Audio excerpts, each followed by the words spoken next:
Happy Sunday, everyone. Praise the Lord. This is Evangelist Walesa Norris, and I am coming to you today with my message of today. And my message of today is longing for the old days. I'm only speaking on longing for the old days because I know so many times myself I have went back in the past with past memories with different people, different times in my life, especially when I'm under trial or going through things that I don't understand, or feeling like a person could help me, or if someone else was here it would be better in my situation. And that's how the enemy plays with our mind, because the only person that can help you when you are suffering and even in good times is God. That is the person that you need to go to. So that's why I'm speaking on longing for the old days, because like I said, when you're in suffering and you feel like the people around you don't understand or people don't care, other people are going through their own storms as well. None of us is perfect. Everybody has problems, and sometimes we can pity me. And the only reason why I'm speaking on this because I felt like God led me to the book of Job when he was going through tremendous suffering, emotionally, spiritually, financially, just all type of suffering. His friends was coming against him, accusing him of doing wrong things, and God counted him righteous. Now God allowed his suffering to come upon him because it was his test to see that if he would stay righteous, so God can bless him with even more. But no one likes suffering. I totally understand. I have suffered at different times in my life and had to heal from those deep emotional wounds or spiritual wounds. So that's why I'm speaking on longing for the old days. It's nothing wrong with going back and going over memories of people who have transitioned out of our lives, whether through death, whether through removal, whether through just living different lives. That's okay, because we all have that memory bank where we think on certain things, where we had fun in those days, we laugh at those days, but God does not want us to stay there. And whatever present situation you are, if you are struggling, you need to pray to God and ask for strength.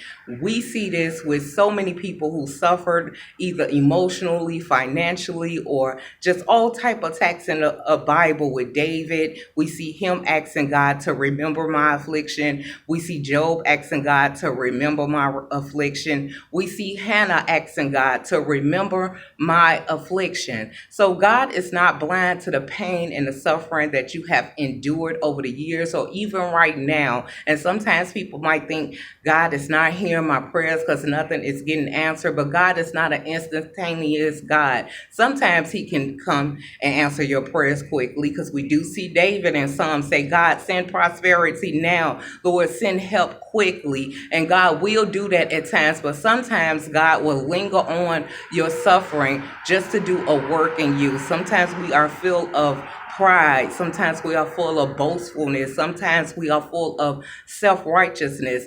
And what brings about change? Nothing but pain. Pain brings you to humility. Pain brings you to compassion. Sometimes pain brings you to bitterness and anguish in the spirit, which you need healing from. And the only person that can heal you is God. So I just wanted to tell you, stop longing for the old days. It's okay to look back on the old days. Stop thinking a person can make your situation better, or a person can make you feel better. That's only temporary, for a little while, if a person come around and cheer you up, but they can't be there all day. God is there all day, omnipresent, omnipotent. He knows exactly where you are. So if you are suffering any type of pain, physically, mentally, financially, cry out to God and tell the Lord, Lord, remember my affliction, forgive me of my sins. So to back that up, I got a couple of Psalms. Psalm 22:24 says, He has not despised or scorned the suffering of the afflicted one.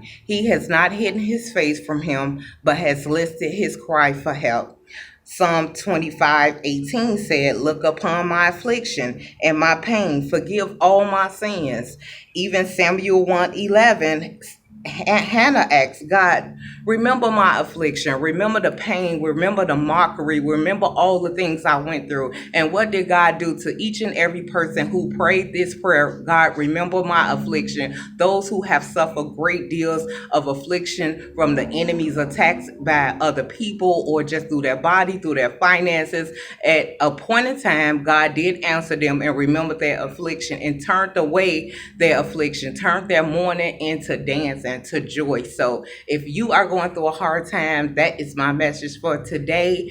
Remember to ask God to remember your affliction and don't long for the old days. It's good to look back, but stand strong in your faith, even if it's a mustard seed of faith right now, whatever you're going through, and God will answer you. So if you need any help on growing in God, growing in your faith walk, I would love to help you with that. Just click on my bio, go to my mentor /life while lesson orders. You guys have a great day.